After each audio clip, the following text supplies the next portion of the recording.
Olá, gente. Como eu já tinha me apresentado antes, meu nome é Ingrid e agora a gente vai para mais um passo, né, de uma revisão sistemática dessa série que nós viemos fazendo, né, desde a busca, né, os descritores até o Ryan. Então agora a gente vai falar um pouco, né, do depois do Ryan, quando nós já temos os artigos que nós vamos utilizar nos nossos resultados, né? Então já foi avaliado, né? Já incluímos esses artigos no nosso estudo e agora a gente vai avaliar o que a gente chama de risco de viés por essa ferramenta, né, da Crockett. E para que serve, né, o ROB2, que é a ferramenta que nós vamos utilizar, que vem sendo bastante exigida, né, nos artigos de revisão sistemática com ou sem meta-análise. Ele vai, como eu já tinha dito, avaliar o risco de viés em ensaios clínicos randomizados que já foram incluídos. E ele é estruturado em domínios, né, que possam ter viés, com foco nos aspectos do desenho do estudo, das condutas do pesquisador e dos relatórios de estudo.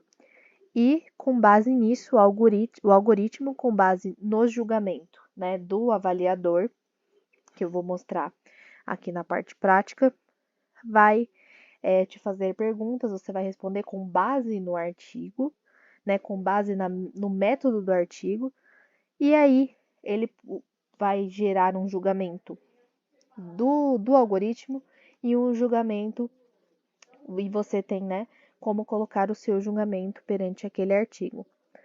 Então vamos lá. Depois disso, ele vai gerar um gráfico assim, ó, dessa forma, com, né, o que foi avaliado, né, os domínios que foram avaliados. Aqui são a legenda, né, das três classificações que podem ocorrer. Então, baixo risco de viés, algumas preocupações e alto risco de viés. Aqui o nome dos autores, né, e aqui o sinalzinho para cada domínio. Então, isso aqui é um estilo, né? Esse aqui é o estilo assim quando sai do software. Então depois a gente tem que adaptar, depois eu vou mostrar como que nós vamos gerar isso, né? Mas é basicamente assim que sai do software, depois a gente adapta para colocar no artigo. Aqui já num artigo, num manuscrito meu, né, com o nome do autor, aqui os domínios e o gráfico com a legenda. Então vamos lá.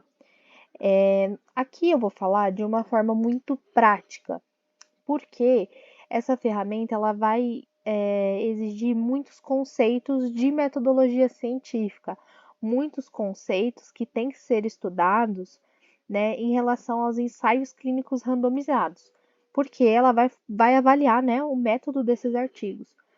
Então, eu vou falar aqui de uma parte bem prática, vou mostrar onde achar tudo, né, como gerar o gráfico ali, a imagem.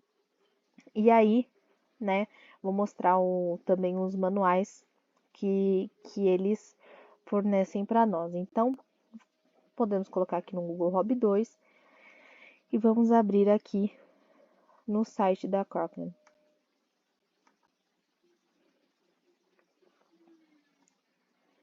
Então, aqui, né, uma breve explicação do que é o Rob2, de como é feito o julgamento, né? E aqui, nós vamos clicar aqui e ele vai abrir o site oficial, né, do Rob2. Atualmente, ó, até aqui colocado como novo, eles disponibilizaram mais duas versões de Rob2 para ensaios randomizados em cluster, crossover trials, enfim. O que eu utilizei foi esse aqui, mas o princípio é o mesmo para todos, só muda algumas perguntas, alguma forma de avaliar, mas o software ele vai ser o mesmo para todos, que basicamente vai abrir um Excel. Eu vou mostrar aqui para vocês. Então vamos aqui na versão mais antiga.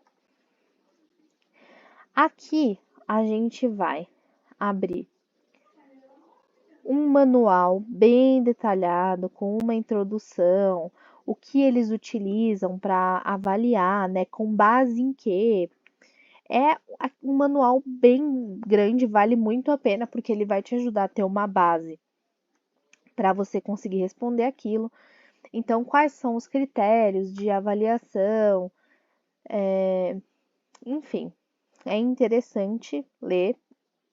Só que aqui também, né, depois, quando for realizar a avaliação, tem alguma forma mais resumida, né? Então, aqui vai abrir aquele documento que eu mostrei para vocês ali embaixo.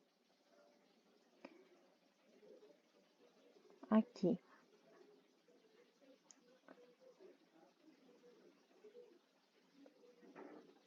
Vai abrir uma versão curta que eles falam, que é realmente o que a gente vai usar no software.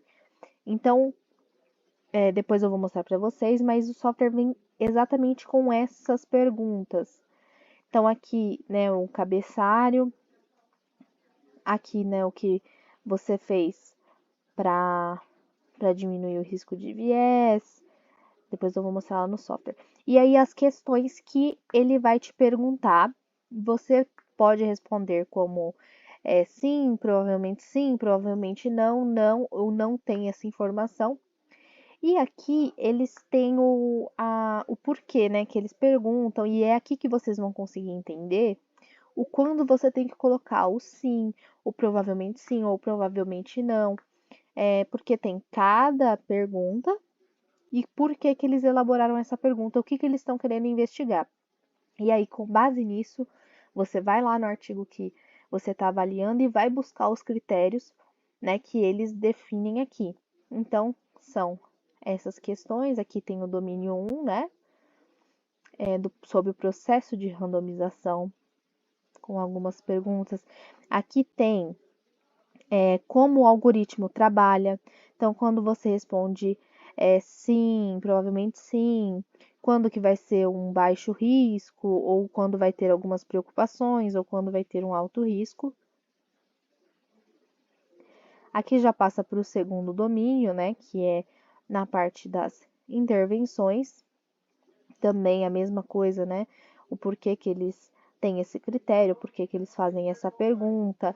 Aí, se você responder sim, ou provavelmente sim aqui em cima, você vai ter que responder a 2.3 e assim por diante. Aí, novamente, como o algoritmo funciona, né? Aí passamos para o domínio 3, a questão que ele vai te fazer, por que que foi elaborada. Enfim, isso aqui é bem interessante, é uma leitura importante, inclusive, para a gente acompanhar. É bem interessante, porque é isso que vai nortear o que, que a gente vai fazer, né? A gente não pode tirar da nossa cabeça, a gente precisa entender os critérios que eles utilizaram e realmente avaliar aquele artigo. Então, aqui abre essa versão curta, né, do software.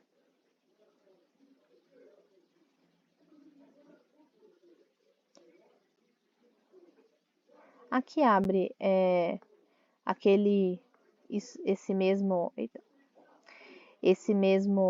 documento, só que em uma forma editável, né, uma forma de onde você pode deixar comentários, né, uma forma de docs. É interessante para quem quiser fazer algum comentário sobre os artigos, né, um template.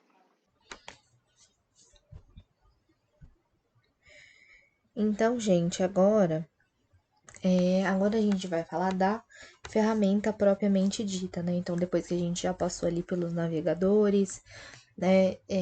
Já baixou tudo certinho, já deu uma lida naqueles critérios que eu falei, que vai ser bem importante, vocês vão perceber.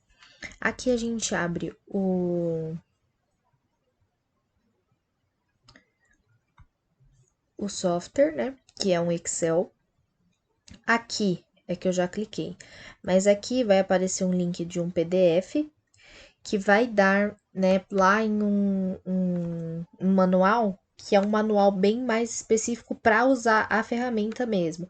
Então, como você pode mudar, o que quer dizer, aonde você clica, então também tem esse manual, eles oferecem esse manual, que é bem importante que seja lido também, mas são informações assim bem básicas que eu vou mostrar aqui, né, mais ou menos o que eles querem dizer.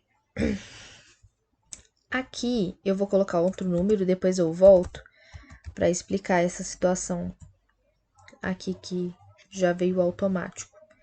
Então, aqui eu coloquei, é lógico, aqui poderia ser o 1, o 2, né? É o ID do estudo. Então, por exemplo, esse é o estudo número 15, que fosse número 1, né?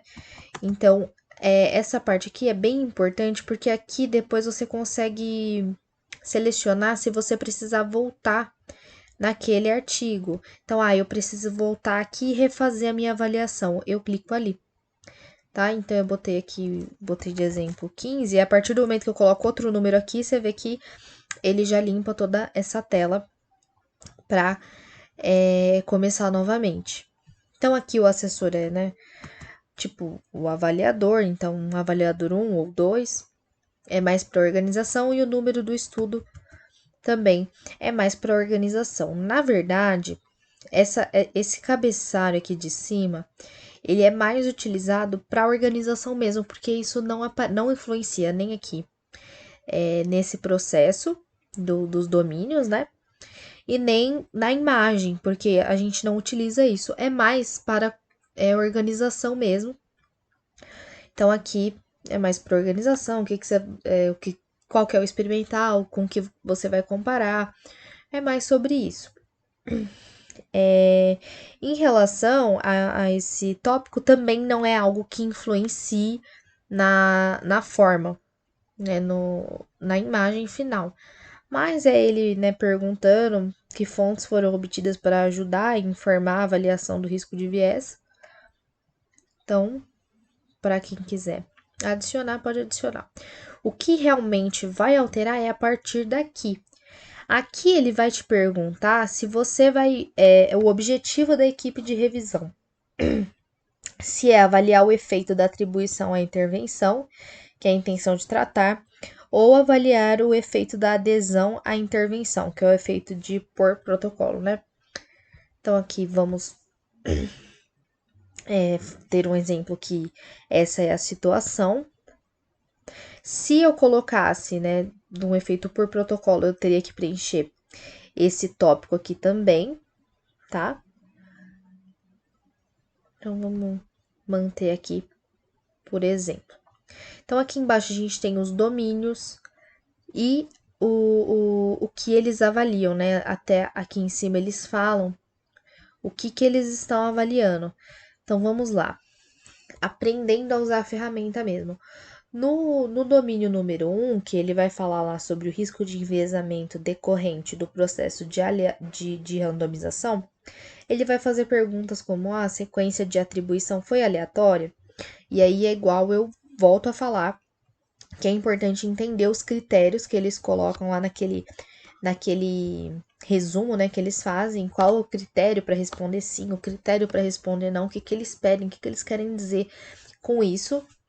E aí eu leio essa pergunta, vou lá, avalio o método do trabalho, né, como que foi feita essa sequência de randomização. E aí aqui ele me dá as possibilidades de resposta de sim, provavelmente não, não ou não tenho essa informação.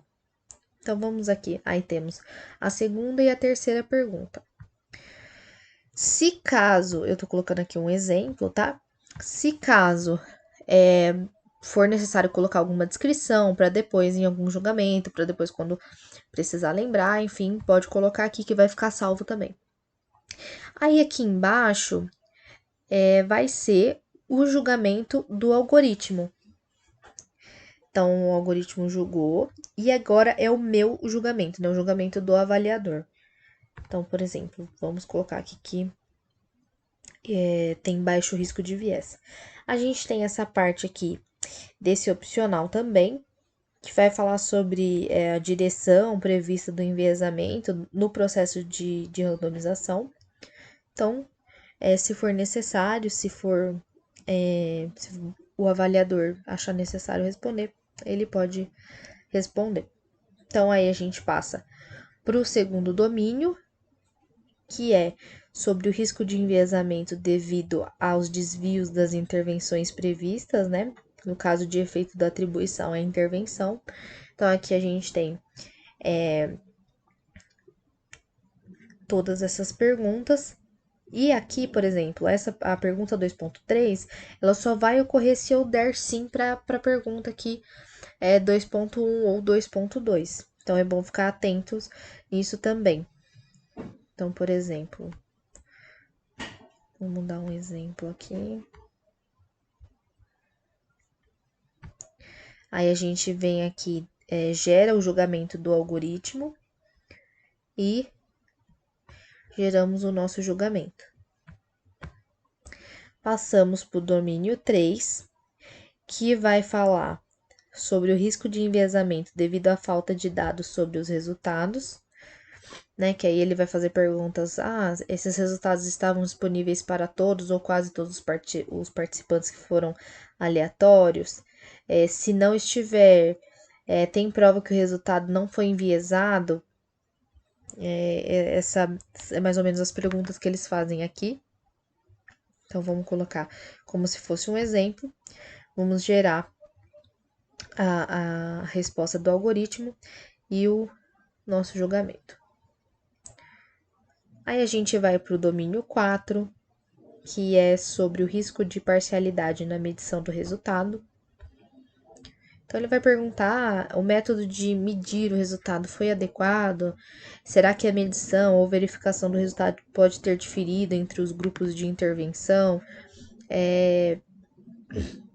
Eles vão fazer perguntas relacionadas mais ao resultado. Então, percebam que não é só o método do trabalho, eles também fazem algumas perguntas sobre o resultado e como esse resultado foi disposto no trabalho.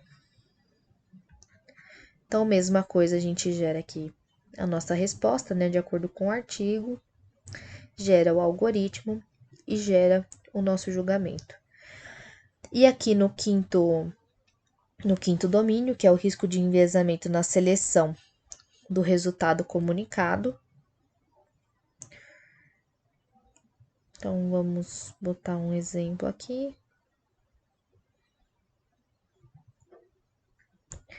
Aí gera o do algoritmo e gera o meu. Se for necessário, também pode colocar um comentário aqui nessa parte. E a mesma coisa aqui também tem um opcional relacionado ao enviesamento, na seleção e do resultado relatado, né? E aí a gente vem aqui na última parte, né? Que é onde aqui a gente vê todos os domínios, os resultados dos domínios. A gente gera o julgamento final do algoritmo e gera o nosso julgamento final também, conforme os critérios já estabelecidos na ferramenta. Feito isso, a gente vem aqui em Save. E a partir de agora, esse resultado ficou salvo. Então, eu posso fechar aqui. Ele já aparece aqui, ó. Lembrando que a gente estava aqui.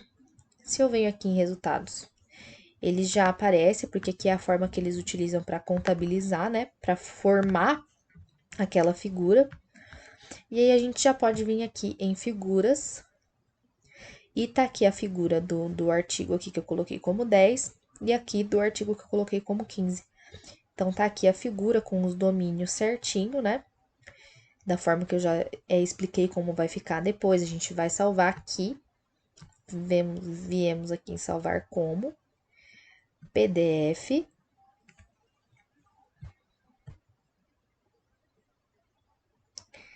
E aí, a gente vai fazer a edição conforme eu tinha mostrado para vocês. Isso aqui é algo, como eu falei para vocês, que é algo mais para organização, porque isso não aparece na figura. O que fica é essa parte aqui. Aqui, onde está D1, D2, D3, D4, fica o nome dos domínios mesmo e o nome dos autores aqui, conforme cada estudo. Então, aqui, quando for necessário, eu preciso voltar lá no estudo 10 ou no estudo 15, eu venho aqui, ó. E aí eu consigo selecionar qual estudo, eu consigo voltar lá na avaliação, consigo, se eu precisar refazer, também consigo refazer, e a partir daí é só clicar em save de novo e fechar, que aqui vai ficar salvo. Então, basicamente, da ferramenta é isso, como utilizar é tranquilo, só que é muito necessário que entendam os critérios ali da Cochrane para conseguir avaliar esses artigos da forma mais justa possível e mais correta. Mas basicamente isso é como utilizar, né, a ferramenta do Hobby 2. Eu espero que tenha ajudado vocês e até a próxima.